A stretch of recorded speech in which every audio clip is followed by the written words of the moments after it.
Hello, everyone. How are you? Hi. Hi, everyone. Welcome to this week's Holistic Mystics Show. My name is Boston Summer, and this week we have a guest with us today. She is all about self-love and empowerment and acceptance for women. We have Amie Arizmendi. I don't know how do you say your last name? You did it right. It's Woo! Arizmendi. Okay, yeah, perfect. Um, Amie is an author, speaker, and self-acceptance coach for women. I've known Amie for years now through our doTERRA community, and I've had the privilege to get to know her more intimately over the last year. She is such an inspiration to me, like daily. And I am just beyond thrilled to have her here sharing her wisdom with us today. She took time out of her busy life to be here with us, and I am so grateful. So, everyone in the comments, say hello to Amie. If you're watching the replay, drop a hashtag replay. And of course, as always, share your questions that you have for Amie, and we will definitely get to them. So, dun dun dun, without further ado, welcome Amie to the show. Thank you, Boston. You can hear me? Yes. Yep. Yes. Thank you so much for having me. This is such an honor and privilege, and I really just appreciate you so much. And I also want to just thank everyone who's here. Thank you for making time for this. I'm so excited to share what we're going to talk about tonight with you, and hopefully it lands with you. And yeah, we'll be talking about ways that you could connect with me later on. Yay, we've got Stephanie in the comments. Jamie's here. Steph is saying she's so excited. So, yeah, hello everyone. Yeah, so would you like to share a little bit about yourself? Sure, absolutely. So where do I begin? To be fair and to give credit where credit's due, I spent 20 years in the United States Navy. I retired in 2017, and went on to do therapy in a clinical setting, as well as I launched my business in 2019 working as a coach to help people, how would you say, clear the clutter in their life so that they could live life more fully in a way that empowers them. I have gone through several different, not just my master's level training as a therapist and mental health therapist, but as certification in NLP and quantum time technique, as well as I recently became Reiki level 1 and 2 certified. Thank you, Boston. And I'm Ho'oponopono certified, if you're familiar with that. Um, and I recently had a very big expansion work done where I really dug deep into who I am and how I was created to be. And it's so empowering to me because all my life, I think I've focused, not focused, I'll say all my life I've wanted to be, do, and have all that I dreamt of. But there were different points in my life where I didn't feel like I could. I Mhm. just didn't feel resourceful or didn't know how I would do it. And so it has been my life pursuit to keep unlocking doors and advancing in life to become who I'm meant to become. Because, in my opinion, what am I doing here if I'm not living the life I was meant to live? So, Yeah. I love that so much.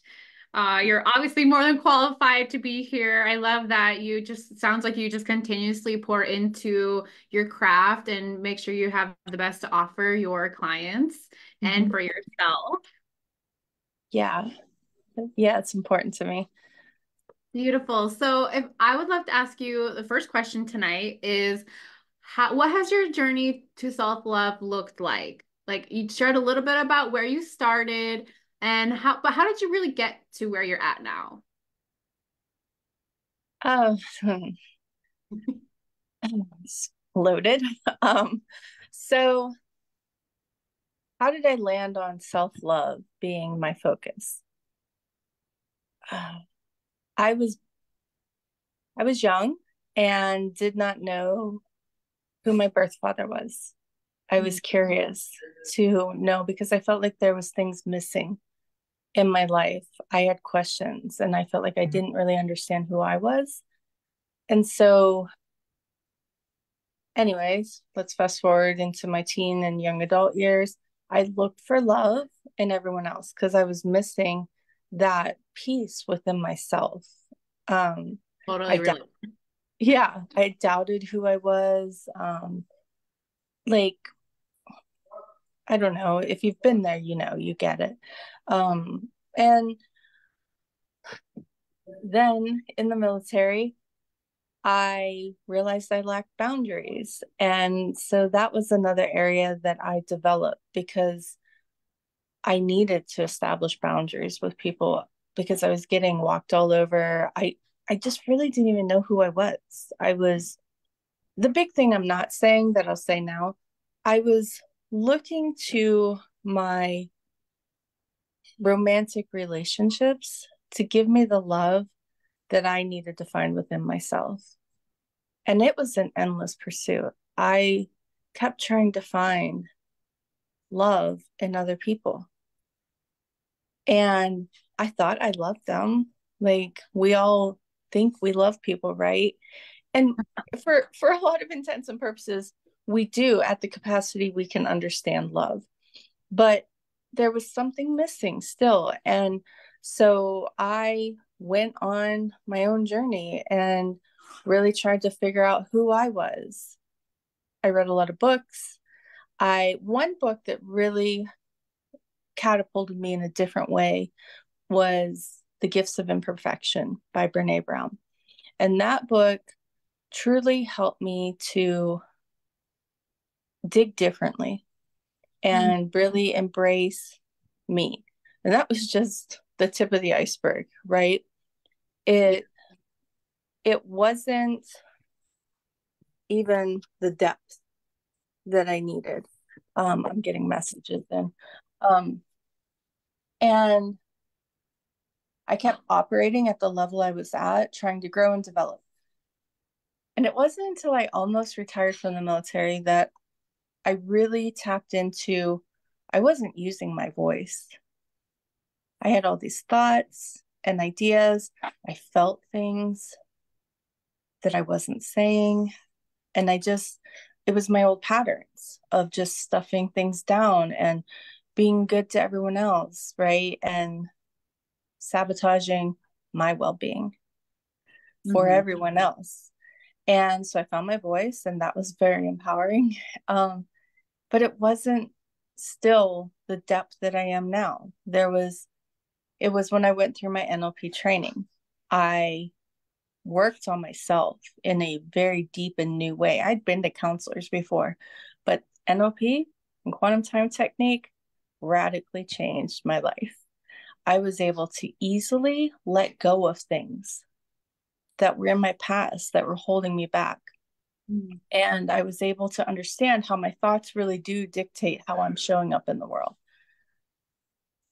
And then I began to notice, I guess to end it, I began to notice how I was always in push mode, push, push, push. And I got a lot of that from the military, but also just who I was as a person.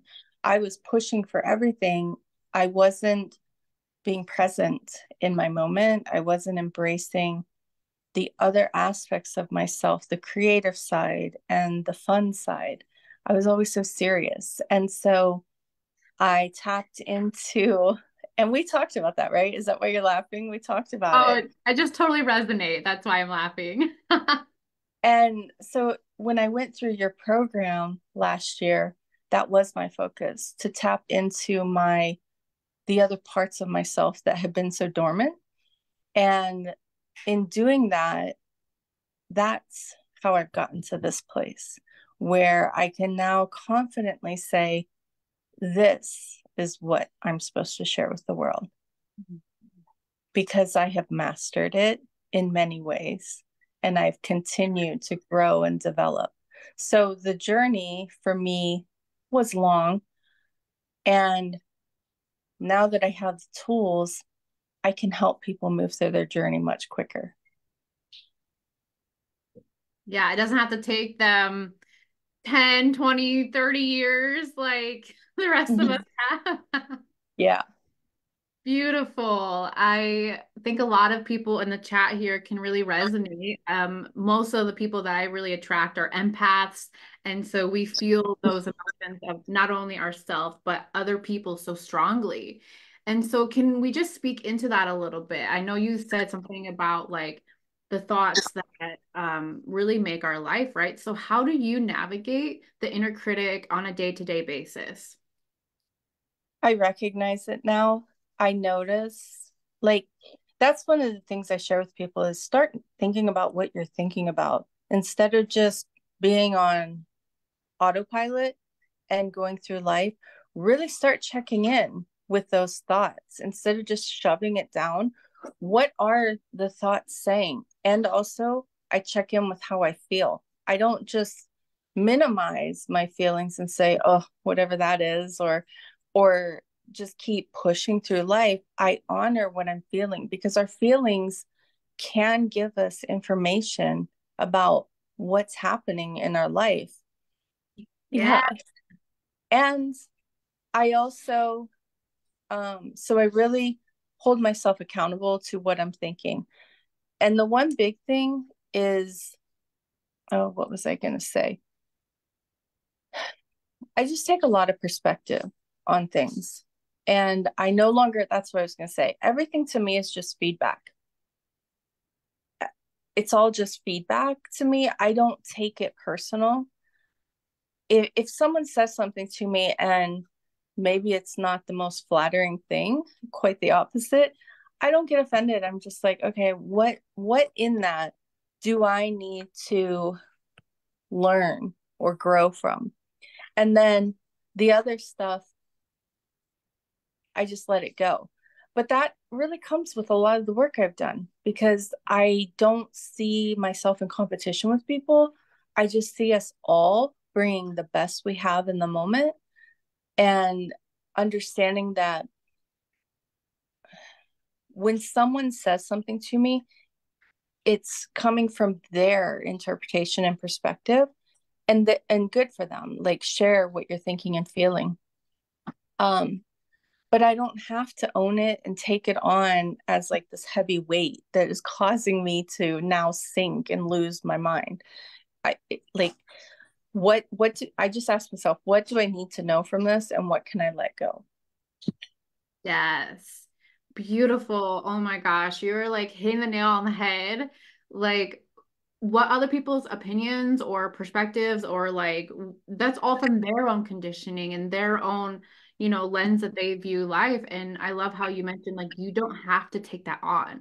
Like empaths, it's so easy to do that. Yeah. However, we get to choose to leave that at the door and not take it on. So thank you so much for speaking into that. That's so important. Yeah, a couple of things on that just to echo. That came with boundaries and setting boundaries.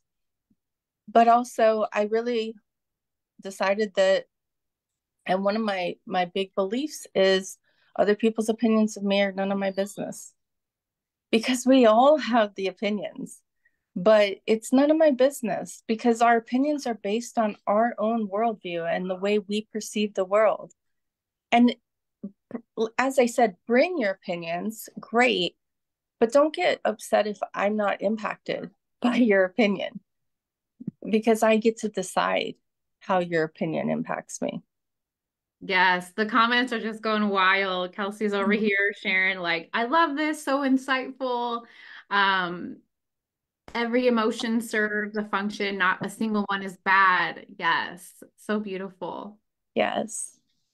And so my one of my last questions here is, well, I actually want to speak into, I have like a channeled question for you.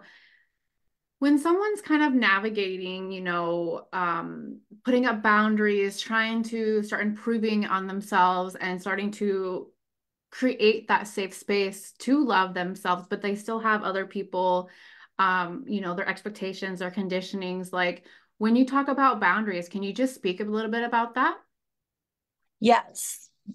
So boundaries to me are where I stop and start. It's letting me know what I'm okay with and what I'm not okay with. And I always have a right to express what my boundaries are. Other people, like opinions, get to decide how they will either respect or not respect, but that is feedback and just informs me of how to respond next. Right. Um, so that is part of it. Um, I totally get living in a family where people don't have boundaries and you still are learning how to define your boundaries. It takes consistency, it takes voicing what your boundary is because no one that I have met is a mind reader. And so you do have to say what your boundary is. I mean, in a number of different ways, I will say it. Even I'm learning now, like when I'm doing something and one of my beloved family members will come up to me and blah, blah, blah. And I'm like, I can't give you the attention you want right now because I'm doing something else. So that's a boundary. From a young age, my son would come and do some wild and crazy things that really I was not okay with. And I just have always expressed to him, he's 16 now, I've always expressed to him, I am not your friend. I am your mother. You will respect me. And that's it. I don't debate about it. I don't give 10 reasons why. That's just my boundary, Mm. period. So that's one of the things too, is a lot of times we want to tell the story about why we do X, Y, or Z. And sometimes we talk too much. We don't need to go into it. We can just stand firm and this is my boundary. And if now with my son, it's different. I do have to live with him until he's grown, etc. But with other people in my life, if they are disrespectful to me or rude, I just don't hang out with them anymore. Like I Yeah. don't feel obligated to people at all. And so I'm not saying boundaries is easy, but I will say it's worth it to set boundaries in your life to learn what they are. It's not like I woke up one day and I had a big list. I continually keep finding new and new boundaries. I will say having boundaries makes me a much healthier person. Like if we were to talk about people being toxic or unhealthy for us and being healthy, boundaries helps you to be a much healthier person. And it's just the way I live now because the opposite is just not I can't it doesn't even resonate with me anymore. And so how does setting up boundaries really play into loving and accepting yourself? Well, great question. You cannot realistically set a boundary if you don't know how you feel about something. So boundaries help you to learn yourself and help you to honor yourself Yeah. so that you get to keep showing up as you, complete as you are. I'll be the first to say there's a lot of good, bad, and ugly right here. I have my moments, but when I have my moments where I exceed my boundary, I check myself and I take accountability for how I let myself go in that moment. And then I do a quick what's going on in my life. Am I feeling overly stressed or whatever? So to answer your question though, boundaries help you get to know yourself. And when you know yourself, it's a game changer. You just show up so differently in the world. It's magical. Yes. And I love that. Like if you don't know what your boundaries are and then you start playing with putting them up, right? You get to see like if other people are stepping on your boundaries, like you get to see how you react in that, like what are your triggers in that, and that will teach you, some of the pieces you get to look at with looking at your shadow. But the other piece is like, and I love how you mentioned the people in your life like will just naturally start to fall away. Like I know when I started this, well, not started, but throughout my journey, like I've had some friends I've had to like break up with, right? Because they were honoring my boundaries and I would put one up. I would say, communicate with love what my boundary was. And if they kept walking over it, I wasn't just going to keep like letting them be in my life. That would be disrespectful to myself for putting at the boundary and still letting them treat me that way. Right. Absolutely. When you said they don't just fall away, I did not just cut people out of my life like harshly. It took time for me to recognize that it was unhealthy. And there was still a grieving period because people are so important to me and relationships. If I'm in a relationship with someone on a friend or personal level, like if we have discord and we have to go through the breakup as you described it, it's not like I'm over here celebrating. It is painful because people are so important to me, especially the ones that I let get close to me. And because I have boundaries, I know that my well-being and my sanity is worth having the right people in my life. Yes. Yeah. It's just a matter of like, and it's not this easy as I say it, so I understand that, but like Mhm. allowing toxic people to stay in your life after they continuously cross a boundary, at some point you have to choose within yourself that you are more important than having this toxic behavior in your energy, in your sphere, in your circle of people that you have in your life. And sometimes that means forever, and sometimes it means just for right now. Like I Mhm. had to put up a boundary with one of my parents because, well, my mother, because it was very toxic the way that we were treating each other, and I wasn't a stand for that, right? And she would trigger me, and I would trigger her, and at some point, I just had to make a choice to not Right. have that energy in my life anymore. But that doesn't mean that that had to be permanent. And sometimes it is, right? And you get to choose and play with that. And that's why having, like a coach or someone to talk or a therapist to talk about things like this with, to really discern all of that, like behind the scenes stuff. But now she's in my life, and because I've set up boundaries again, and she knows like what the consequence is. Right. Yeah, absolutely. I'm just going through and thinking about the time I set a boundary with my mom, and it was hard because it's my mom. And I knew what my capacity was, and I couldn't operate in the way we were operating anymore. So yeah. And also boundaries is a huge way to show love to yourself and others, right? It's such a vital part of the self-love and self-acceptance journey. So if people fall off, in no way, shape, or form does that mean I no longer love them or have love for them. Because my one of my values is human relationships, I still care for people and I still have love for them.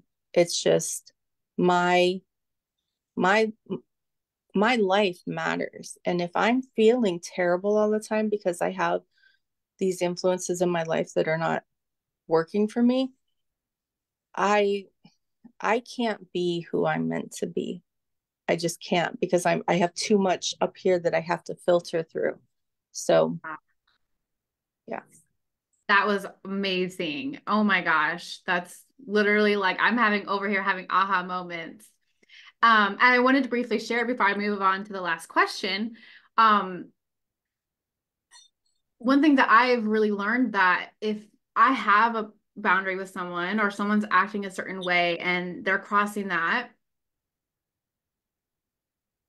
if I were to not have any consequence for that, not only would it be, bringing me down, but it would be enabling their behavior. So you're showing them love by having a consequence to that boundary, right? Right. Because they are also, it wouldn't like, let's say I'm not going to give a personal example because it's really personal, but I'm just going to share like, if someone's doing something and it's not a part of your value system and you keep enabling them and saying that it's okay, it's not going to do them any good by them thinking that it's okay. Right. And you're lying to yourself because it's not okay. You're you're telling yourself things that are not true. So how can you love and accept yourself when you're lying to yourself? Yes. Oh my gosh. Yes. You're doing so good. I love this so much. Such an important conversation that, especially as women, that we need to be talking about, right? Like we always put ourselves last. And um, how can we, be a best of service to our family, our clients, our work peers, or whatever, whoever is in your life, if you don't show up and try to fill yourself up first and honor yourself. So I love Yeah. that. Yep. Okay, so my last question for you, Amie, and let me know in the comments how this is landing for you.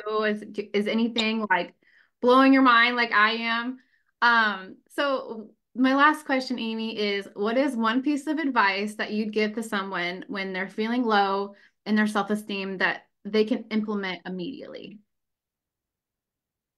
Does that I make would a long question, but I didn't know how to make it No, short. it makes sense. There's just a lot of things. I mean, and it depends on the person, it depends on our relationship. But if it was just someone I didn't know and I wanted to help them, I would just begin to encourage them to first, I would ask, what is the story you're telling yourself?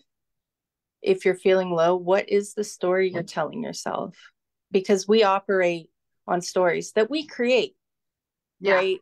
Based on our Out of experiences. self-preservation most of the Right. time. Based on our experiences, we make it mean something. And it's important to us for whatever way, shape, or form and reason. So, first, begin to ask yourself, what is the story that's running? But also ask yourself, what do I want instead? If you're feeling low and down, then what do you want instead? And focus on that because I think as a society, we are super, super good about focusing on what we don't want. I don't want this. I don't want that. I don't want this. Super. Well, what do you want? Yeah. When you start asking yourself, what do I want to feel instead? And you begin to focus on it, you will naturally be drawn towards what you want instead because you're focused on it. What we focus on is what we get. So if we're focused on what we don't want, don't be surprised when you get it. Don't be mad. You focused on it. But if you want different, then think different. Beautiful. Um, I s- that's such a good way of like speaking to like tangibly like what it is. I'm over here like an energy worker, so like I know energetically why that happens, but I just love how you worded that and it really like gave me a different perspective of the whole like law of attraction thing. Where your energy goes is where the energy flows. So if you're focusing only on negative, that's where all your energy is going to. That's what magnifies, that's what and grows in the what's it called? The quantum field, right? And Yes. so if you switch that focus to what you do want, like, A, do you even know what that is? Sometimes we get so in our head that we forget what we even want. Yeah. I could talk forever about I this, know. but yeah, yes. Oh my gosh. Yeah, people. So Steph is in the comments here saying you can't set yourself on fire to save someone else. Yes, this is Yes. all resonated so deeply. Melissa's in here. It's resonating with her. We've got a bunch of viewers in here. So I would love to know in the comments, do you have any questions for Amie while we have her? And while we're waiting for those questions to roll in, how can people stay connected with you, Amie, if they want to learn more about self-love and acceptance? Oh, great question. Very good. So, first and foremost, I'm super excited to talk about a webinar that I'm holding on January 25th at 6 p.m.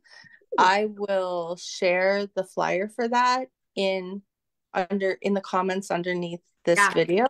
There's a QR code on there that you can simply and easily register for it. I will be talking for 90 minutes about more in depth about self love and self acceptance. So that's one way you can connect with me and get more nuggets. Also, I am here on Facebook as Amie, Amie, last name Arizmendi. I should spell that too. Ariz, like zebra, Mendi. So I'm on Facebook and Instagram. Those would be the two easiest ways to get a hold of me.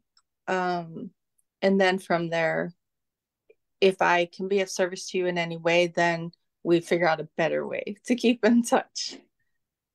Beautiful. I can't wait to go to your webinar. I don't know what days I have to look at my calendar, but I can't wait to share everything you do.